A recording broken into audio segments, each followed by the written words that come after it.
de France et l'Isère n'y échappe pas. Je ne vais pas répéter les constats de la délibération qui sont très justement exposés. Les enjeux sont très importants pour les éleveurs dans la gestion des urgences, la prescription et la délivrance de médicaments, le suivi et la continuité des soins, l'accompagnement et le conseil. Tout ceci engendre une baisse de l'état sanitaire, des pertes économiques ainsi qu'un stress supplémentaire pour une profession au niveau des agriculteurs déjà fragilisée par une succession de crises. C'est aussi un enjeu de bien-être animal, faute de soins ou de conseils, mais aussi un enjeu dans le suivi sanitaire et de prophylaxie afin de prévenir les maladies de zoonoses, comme vous le discutiez tout à l'heure. Et donc, c'est un enjeu de santé publique et de souveraineté alimentaire.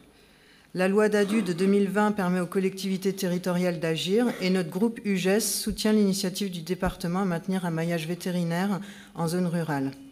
Personnellement, je connais bien le problème du Sud-Isère, étant en contact très régulièrement avec les professionnels du secteur, qui demandent depuis quelque temps de les aider afin d'assurer la suite de plusieurs départs à la retraite. Nous sommes inquiets de voir de jeunes diplômés intéressés en première intention à s'installer sur ce territoire, puis renoncer, notamment dû aux contraintes de garde les nuits et les week-ends. Des contraintes très fortes, vu que l'effort se concentre sur le peu de vétérinaires volontaires dans cette continuité de soins. Nous soutenons donc le dispositif proposé au vote, qui est une bonne mesure d'urgence. L'aide à l'installation est indispensable. En effet, l'achat de matériel pour commencer l'activité s'élève entre 25 000 et 60 000 euros, ce qui représente un emprunt conséquent pour des vétérinaires qui gagnent beaucoup moins que des vétérinaires de ville ou des médecins. Ainsi, pour gagner davantage, les vétérinaires ruraux diversifient leur activité avec de la canine, beaucoup plus rémunérateur. Cependant, ils ne peuvent pas assurer les gardes des chats et des chiens, en plus de celles du rural. En effet, les éleveurs ont en général des urgences de soins vers 20h, 21h, puis à partir de 6h du matin. Les vétérinaires peuvent alors dormir un minimum pendant leur garde, ce qui leur permet d'organiser une continuité de soins en étant seulement 2 associés sur un territoire. Par contre, sur la canine, les clients appellent à toute heure de la nuit, pour bien souvent des inquiétudes non fondées qui n'imposent aucun soin particulier. Répondre à ces appels ne peut donc pas être ajouté à leur activité rurale.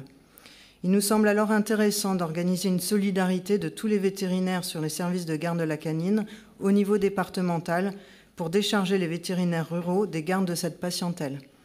D'autres départements ont mis en place un SAVU, un service d'aide vétérinaire d'urgence, qui centralise les appels d'urgence et permet de filtrer les appels, répondre à distance quand cela est possible et aller au domicile uniquement si besoin. Or, nous sommes étonnés de noter l'absence, au niveau des partenaires du dispositif, du Conseil de l'ordre vétérinaire, compétent sur ces questions et acteur indispensable des soins vétérinaires en Isère, et nous espérons que vous l'intégrerez. Nous voterons donc en faveur de ce dispositif, qui est un début et mérite une suite sur les sujets évoqués afin de répondre aux enjeux à moyen et long terme. Merci.